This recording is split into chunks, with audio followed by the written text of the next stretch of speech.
Princess Lyra was born under a pale moon on the planet Orion. Her eyes had never seen light. Instead, she felt the world in textures and sounds. The court spoke softly when she passed. Some spoke with pity, others with fear.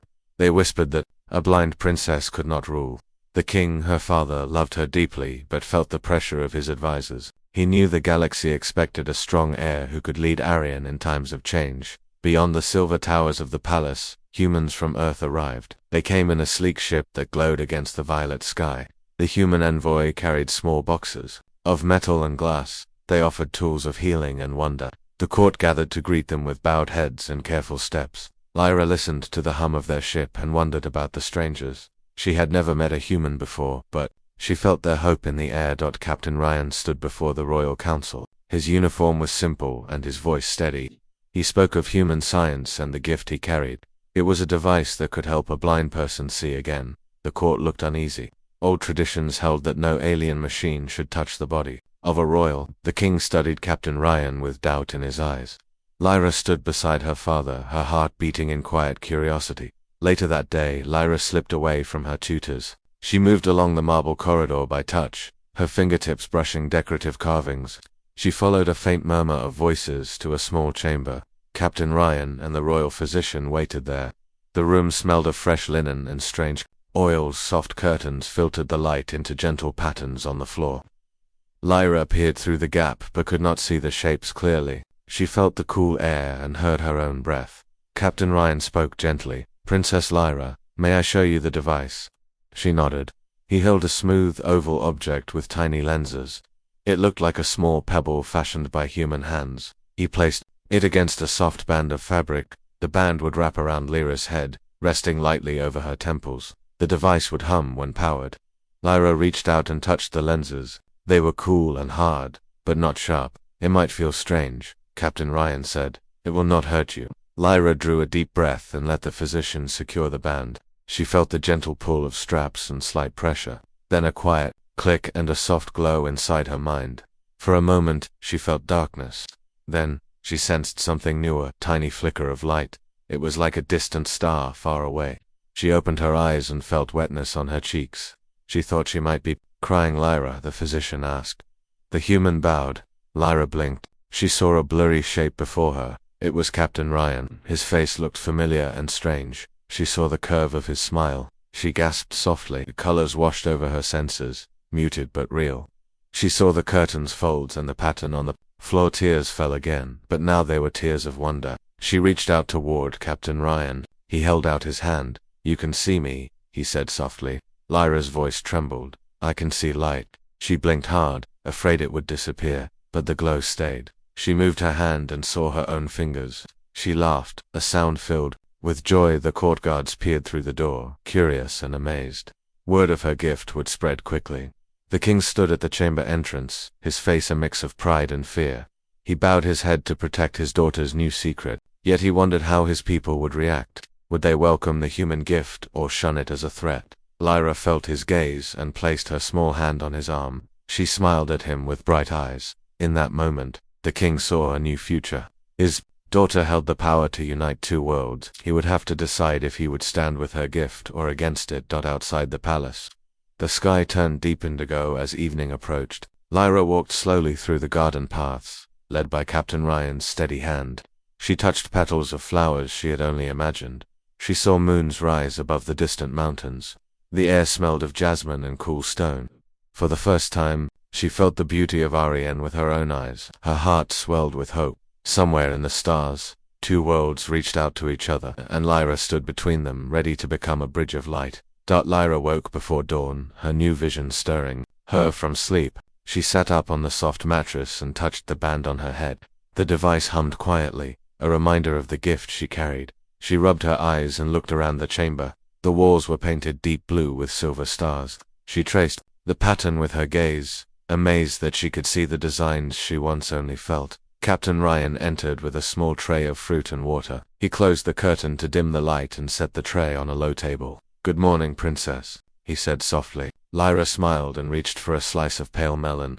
She bit into it and tasted sweet juice. "Thank you," she whispered. She looked at him curiously. "How long will I keep this gift?" Ryan answered. "As long as you need." We built it for you. Lyra nodded and set the melon aside.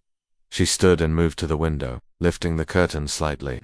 She saw the palace flowers dripping with dew. Each petal was clear and bright. She blinked in wonder. Later, the royal council convened in the grand hall. Tall columns rose to a painted ceiling of swirling galaxies. Nobles in careful robes sat in carved chairs. The king sat at the head, his face grave. He spoke to his advisors about the human gift. Some praised the device, calling it a marvel. Others warned of human trickery. They argued that Arian's traditions must remain pure. The king listened, his heart torn between pride in his daughter and fear for his kingdom's unity. Outside the hall, townspeople gathered in the courtyard. They spread blankets on the marble floor and waited. Word had spread that the princess would walk among them, her sight restored. Children chattered with excitement. Merchants sold bright flowers and sweet pastries. A young girl held a glowing lantern, hoping Lyra would notice its light.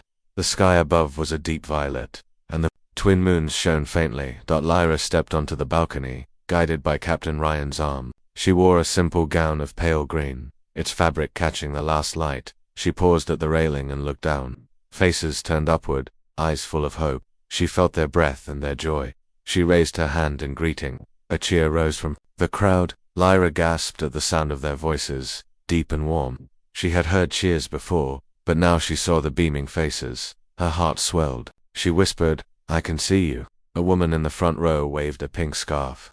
Lyra watched its gentle curve as it moved in the breeze. She shut her eyes, testing her sight, and then opened them again. The detail of the crowd amazed her.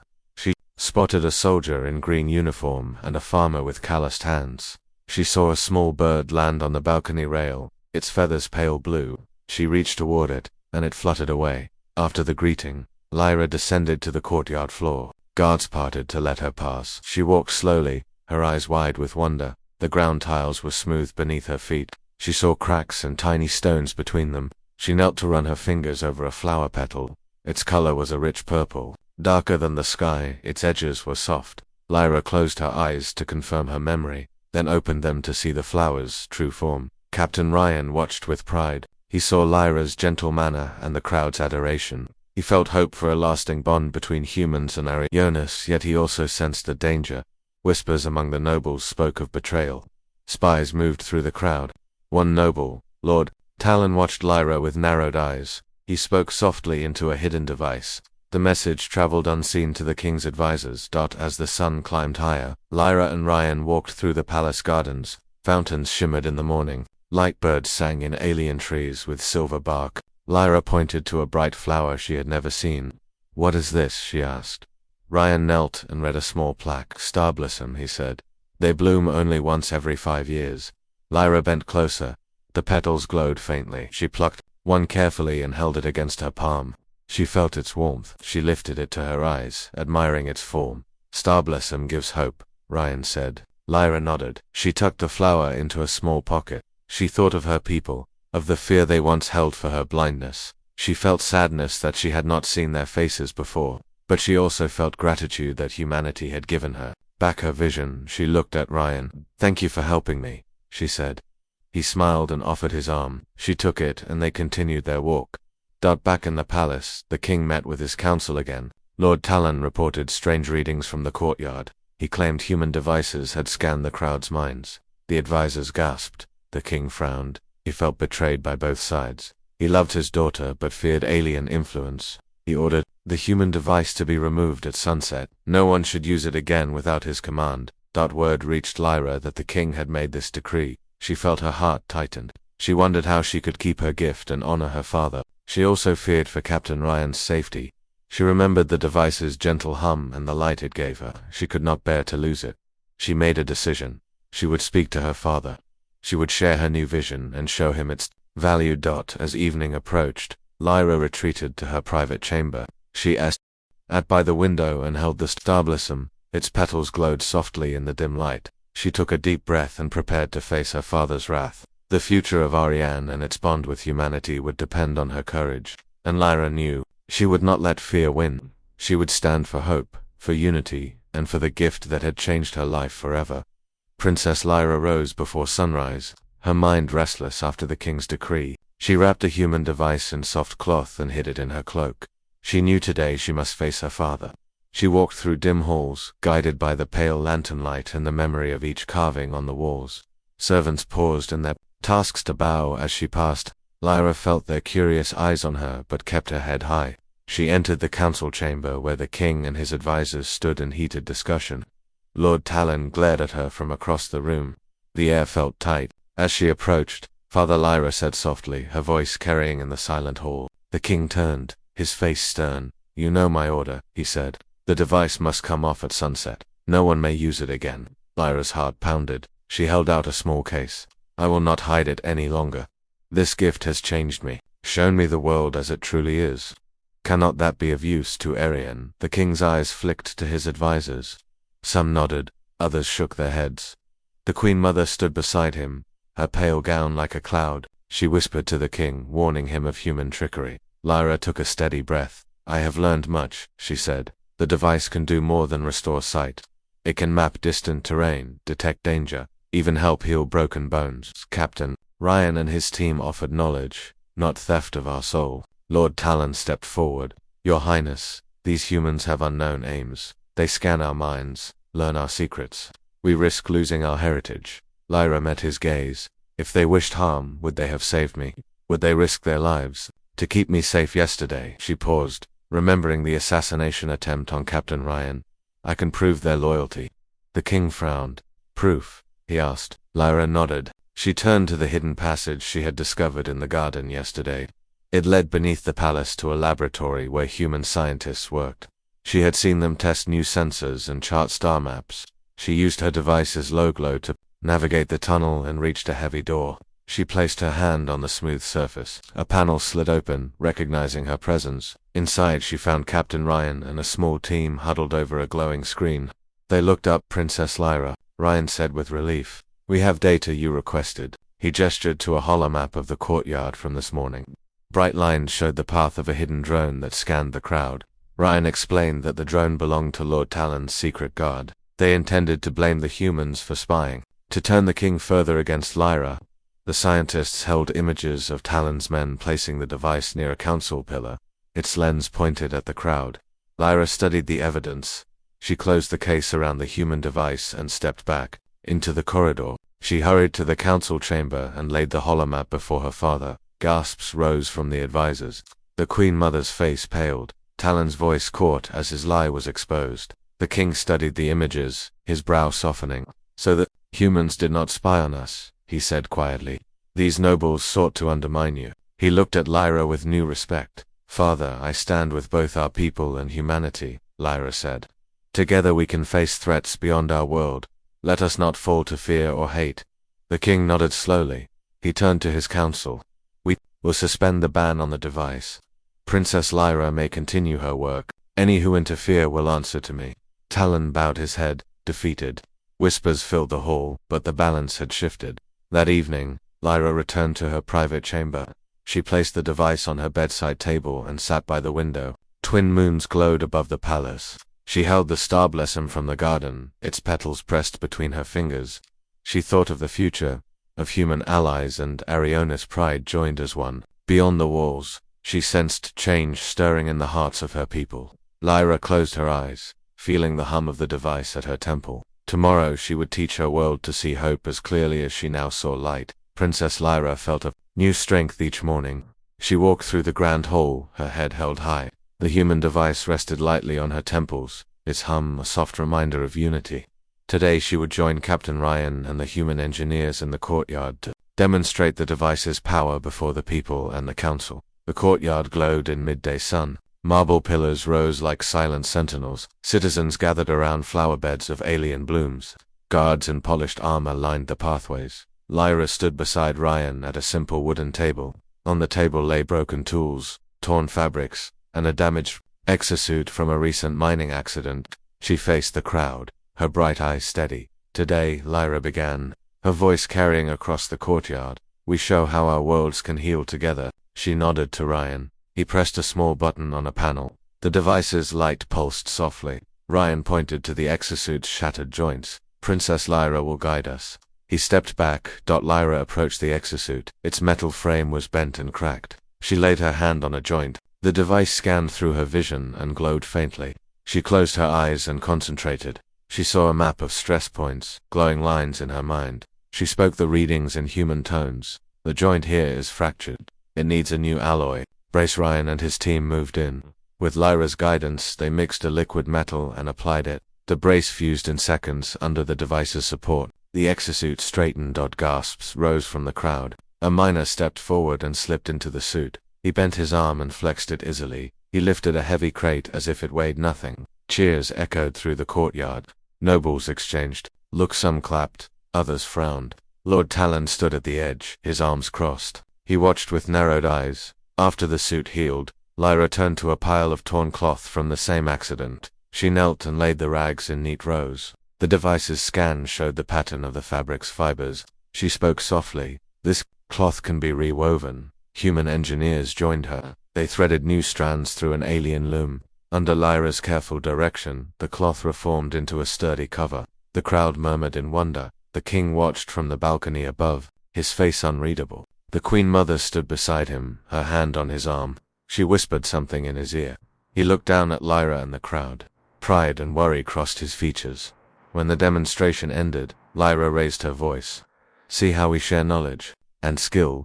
Together we protect our people. She scanned the crowd. She saw tears of joy, hopeful smiles, and even hesitant nods. The miners and farmers cheered. Children pointed and laughed. Their mothers clapped. Several nobles bowed their heads, quietly impressed. As the crowd dispersed, Ryan approached Lyra. You were magnificent, he said. Lyra smiled gently.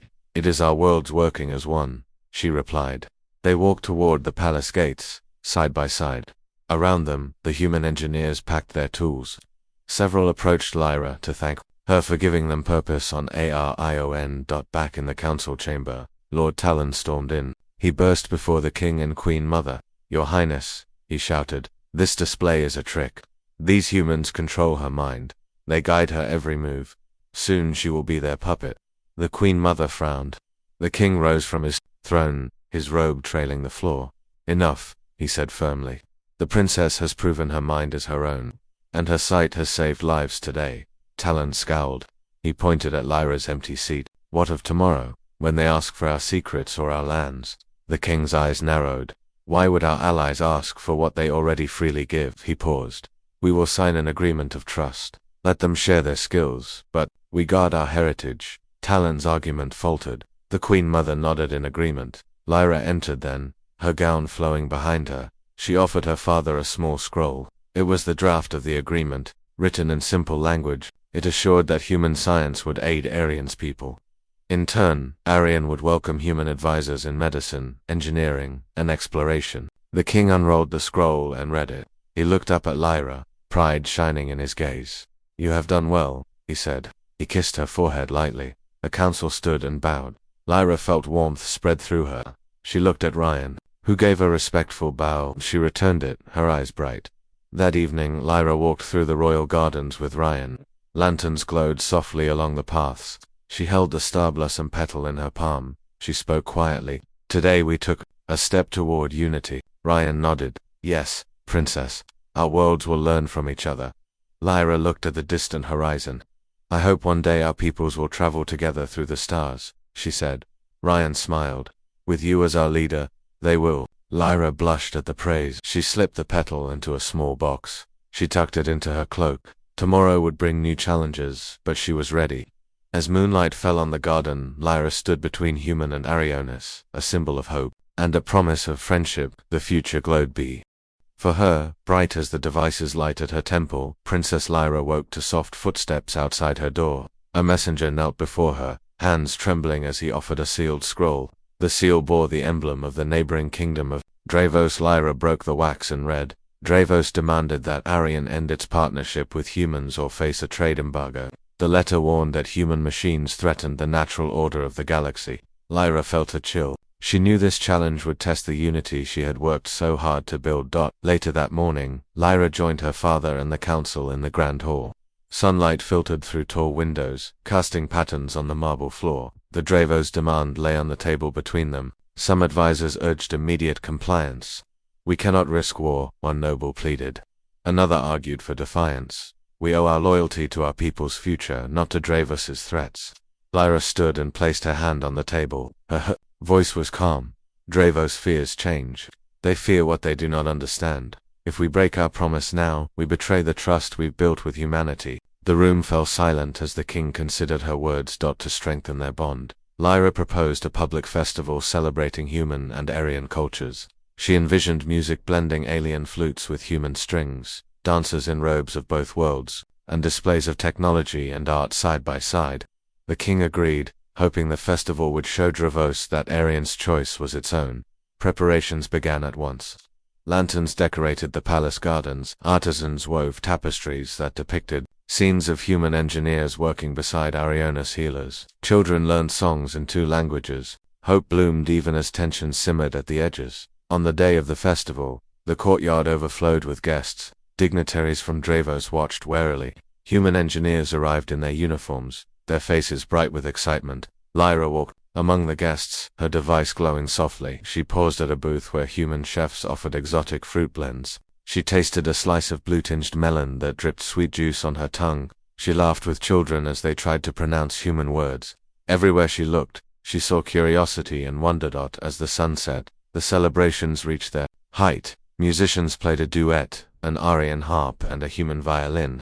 Candles flickered in glass orbs, reflecting off silver fountains. Lyra stepped onto a raised platform to speak. She raised her hand, and the music quieted. Today, she said, we are more than neighbors. We are friends. We learn from each other and grow stronger together. Applause thundered around her. For a moment, all fears seemed to melt away. Then a sudden flash of light shattered the moment. A hidden device exploded near the fountain, sending shards of glass into the air. Screams pierced the night. Guards rushed forward as water sprayed in every direction. Lyra's heart leaped. She touched the device on her head and closed her eyes. Through the hum, she sensed pulses of heat and saw faint outlines of figures. Fleeing into the dark, she opened her eyes and called out, "Guards, follow the path of the heat bursts." They moved aside to let her pass. She ran toward the shattered fountain and noticed a wounded human engineer lying on the ground. Flames licked the stone beside him. She knelt and pressed her hand to his shoulder. The device scanned his body and highlighted burned patches on his uniform. She directed nearby healers to apply cooling salves. Then she turned and looked down the corridor where smoke curled. She saw 2 cloaked figures slipping away. One held a small box, the same shape as her device. She whispered, "They took one of ours." Captain Ryan appeared at her side, concern etched on his face. "We must secure the device," he said. Lyra nodded. She reached into her cloak and drew out the human device. Its glow pulsed brighter as if sensing danger. She held it high and followed the flicker of heat through winding passages. Ryan and a squad of guards followed their footsteps echoing. At the edge of the gardens, they cornered the saboteurs. One cloaked figure raised a weapon, but Lyra lifted her hand. The device sent a beam of focused light that startled the attackers and forced them to drop the stolen box. Guards seized the saboteurs and unmasked them. To everyone's shock, they were 2 nobles from the royal council. Lord Talon's emblem was stitched on one cloak. The other bore the mark of a minor lord who resented human influence. Lyra's voice rang out, "Fear made you turn on your own people." The nobles glared as they were taken away. Ryan retrieved the stolen box. It was a recording device, meant to frame humans for spying. He handed it to Lyra, who looked at it and nodded. "We will have proof." She stored it carefully in her pocket. Back in the courtyard, Lyra stood before her father. The king's face was pale in the lantern light. She presented the recording device and explained what Ryan had found. She spoke of the festival's true spirit, and of Dravos's challenge. "We are stronger than their threats, stronger than internal fear," she said. The king nodded. "You have shown courage and wisdom, my daughter," he said softly. He turned to the gathered crowd. "Let it be known that Aryan stands with humanity and its own people against fear and deceit." Cheers rose, louder than before. Human engineers and Aryona's citizens embraced. The festival resumed with renewed vigor. Music swelled, and dancers spun beneath the stars. Lyra watched from a balcony, her device glowing gently. She felt exhaustion and relief. She thought of Dravos's demand and knew they would come back, with more pressure, but tonight, she had proven unity could overcome hate. As the festival wound down, Captain Ryan joined Lyra in the quiet garden. He offered her a small crystal vial. Inside was a dust of starlight, a gift from human astronomers, who had studied Aryan sky. "For your collection," he said. Lyra accepted it gratefully. She tucked the vial into her pocket alongside the recording device. She smiled at Ryan. "Thank you for being here," she whispered. He bowed his head. "Always, Princess." Lyra gazed at the twin moons above and felt hope bloom again. Tomorrow she would address Dravos's envoys. She would stand firm for Arian's future. But for now, she allowed herself to savor the triumph. Unity had won tonight, and Lyra knew her world was on the path to a brighter dawn. Princess Lyra awoke, 2 urgent footsteps echoing through her chamber. A royal courier knelt before her with a scroll sealed in Dravos red wax. The Dravos envoys demanded a meeting at the border gate within 2 suns. They questioned Arian's alliance with humans and threatened military action if their demands went unanswered. Lyra dressed quickly, fastening the human device around her head. Its hum felt steady, a quiet assurance. She kissed her father's cheek in passing and walked with Ryan and a small guard detachment toward the northern gate, where the Dravos delegation waited under a tall arch of black stone. The Dravos envoys stood in stiff robes, their faces clouded with doubt. They bowed low but spoke in clipped tones. "Princess," their leader intoned, "our people see human machines as a threat. We come to demand that Arian end its experiments and return to tradition." Lyra stepped forward, her bright eyes. "Come," she held out her hands. "Dravos envoys, I understand your fear, but human science has saved lives here. Please allow us to show you how our bond can protect both our worlds." The envoys exchanged uneasy glances. After a moment, they agreed to see Lyra's proof that Lyra led them through winding paths that cut beneath snowy peaks to a human monitoring station perched on a rocky ledge. The station's metal walls gleamed in the cold air. Human engineers greeted them and guided the envoys inside. Screens displayed maps of Arian's weather patterns and seismic readings. One map showed rising energy beneath the mountain's core. A human scientist named Ellis explained, "We detect a volcanic eruption in the next 3 days. Without this early warning, the village below would face disaster." The envoys murmured. Lyra touched Ellis's arm. "We use our device and their sensors together," she said. "This network is our shield." Outside, the wind whipped across the ledge. Small avalanches rumbled down the slope. Lyra led the envoys to a viewing deck. Below lay a farming village of wood and stone. Human drones hovered above that land, sending constant reports.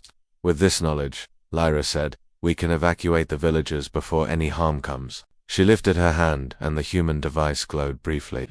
She saw a live overlay on her vision. Red lines were heat built beneath the earth. She pointed to a narrow valley. "Here," she said, "the lava will flow. It will follow this path." The envoys watched in silence as human teams mobilized on distant screens. The envoys studied Lyra's face. After a long pause, their leader spoke. "We have seen proof of your words. Does Dravos also share this gift?" Lyra smiled. "Yes. I invite you to work with us." She guided them through the station's lab, where human and Arionis scientists worked side by side. They examined samples of volcanic rock and designed new shelters for villagers. The envoys touched stone models and tested reinforced alloy beams. They nodded as they saw how technology and tradition combined for safety. When they returned to the border gate at twilight, the envoy addressed the awaiting crowd of nobles and soldiers. The leader cleared his throat. "Dravos has judged too quickly. We see now that unity brings strength, not weakness. We will not break this bond. Instead, Dravos offers friendship and shared knowledge." A cheer rose from the Arionis guard. Lyra felt warmth fill her chest. She stepped forward. "Let our worlds stand together," she said. "We are stronger as allies than alone." The Dravos leader bowed deeply. "Long live Iron and Earth," he declared. That night, Lyra walked under twin moons with Captain Ryan at her side. Snowflakes drifted in the air, each one catching the moonlight. She pressed her hand to the device's smooth surface. "Today we stopped a war before it began," she said softly. Ryan nodded. "Your courage and vision saved your people," he replied. Lyra thought of the villagers who would sleep safely tonight, thanks to their work. She smiled at Ryan. "This is only the beginning," she said. He offered his arm. She took it, ready for whatever challenges lay beyond the stars. Tomorrow she would return to her people with new hope and the promise of peace. Princess Lyra awoke to the soft glow of dawn seeping through her window. She sat on the edge of her bed and touched a human device at her temple. It hummed gently, as if greeting her. Today was the day she would stand before the Galaxy Council in the Great Hall of Arian. She smoothed her simple gown of pale blue and tucked a folded scroll into her pocket. The scroll contained the agreement she and Captain Ryan had drafted. Treaty of peace and cooperation between Arian and Earth. As Lyra descended the marble staircase, servants bowed and whispered congratulations. Word of Dravos's change of heart had spread across Arian within hours. Banners of both worlds flew. Side by side along the palace walls, the people saw hope in the mingled colors and lanterns, symbols that two worlds could weave a brighter future together. Lyra felt a swell of pride and a touch of nervousness. She reached the grand hall and paused at the entrance. Beyond the tall columns, the council waited. The great hall was filled with representatives from Arian, Dravos, and Earth. Humans in simple uniforms stood beside Arionis nobles in flowing robes. The king sat on his elevated throne, his face calm and proud. Beside him stood Queen Alara, her eyes bright with unshed tears of joy. Lords and ladies from Dravos bowed respectfully. Ambassadors from other star systems leaned forward, curious about this new treaty. At the center of the hall, a long table held the treaty scrolls, pens, and small dishes of ink. Lyra stepped forward, her heart steady. She glanced at Captain Ryan, who nodded supportively. She moved to the table and placed the scroll before the king. She lifted her voice so all could hear. Honored rulers and friends of Arian and Earth, she began. Her device glowed softly, enhancing her voice without altering her words. We have faced fear, betrayal, and threats. But through unity we have found strength. Today, we sign a promise to share knowledge, protect each other, and explore the stars together. She bowed her head. The king reached out and took the pen. His hand shook slightly as he signed his name in elegant script. Then Queen Alara signed, her expression full of emotion. Next came the human ambassador, who dipped the pen and wrote his name in clear letters. Dravos's envoy followed, each stroke sealing the pact of friendship. Applause echoed through the hall, growing into a roar of celebration. Lyra closed her eyes and let the moment wash over her. She had bridged to worlds. After the ceremony, the council hall emptied and the palace courtyard filled with laughter and music. Human engineers set up demonstration booths, showing new inventions. Arionis artists painted scenes of shared endeavors. Children from both worlds chased each other in games of light and shadow. Lyra wandered among them, offering small tokens, glowing petals from alien star blossoms and tiny glass orbs filled with starlight from human astronomers. Each gift carried the promise of unity. Near a fountain of crystal water, Captain Ryan found Lyra and offered her a small bouquet of blue lilies. For your courage, he said. Lyra smiled and accepted the flowers. She thought of how far she and her people had come from fearing the unknown to embracing a future built on trust. She handed him a star blossom petal in a glass vial. For your gift of vision, she replied. Ryan tucked the vial into his pocket and bowed. Suddenly, a distant hum filled the air. All conversation ceased. Hovercrafts from Earth swept overhead, carrying the first joint exploration team to Arian. They descended in graceful arcs, machines painted with symbols of both worlds. Scientists, engineers, and explorers stepped onto the ground. They bowed to Lyra and the king. Their leader spoke into a translator. Princess Lyra, we are honored to begin our work here. The crowd cheered. Lyra walked beside her father to greet the explorers. The king laid a hand on her shoulder. You have done well, my daughter, he said. His voice was soft but strong. You have given our people a gift beyond sight. Lyra looked up at him and saw pride shining in his eyes. And you have given me purpose, she replied. He smiled and stood tall before the gathered crowd. Let this day mark the dawn of a new era. Let our worlds learn, grow, and prosper together. As the sun set, Lyra climbed to the highest balcony of the palace. She watched the flickering lights of celebration, Bella lanterns on the ground, ships in orbit, and stars above them all. She lifted her hand to the device at her temple. For years she had known darkness, until humans brought her light. Now she saw more than shapes and colors. She saw hope, unity, and endless possibility. Behind her, Captain Ryan joined her, offering a small telescope. Through its lens she saw Earth's blue gem, shining softly in the night sky. She turned to him with shining eyes. Our home, she whispered. Ryan nodded. And yours, he replied. Lyra placed the telescope on the railing and gazed at the horizon. She thought of the adventures ahead, distant worlds to explore, challenges to face, and wonders to discover together. With the treaty signed and hearts united, Lyra knew her true journey had only just begun. As she stood between two worlds, her vision clear and her spirit strong, she felt ready for whatever lay beyond the stars. And beneath the twin moons of Arian, the promise of a brighter future glowed like the soft hum of her devicer, reminder that unity can light even the darkest path.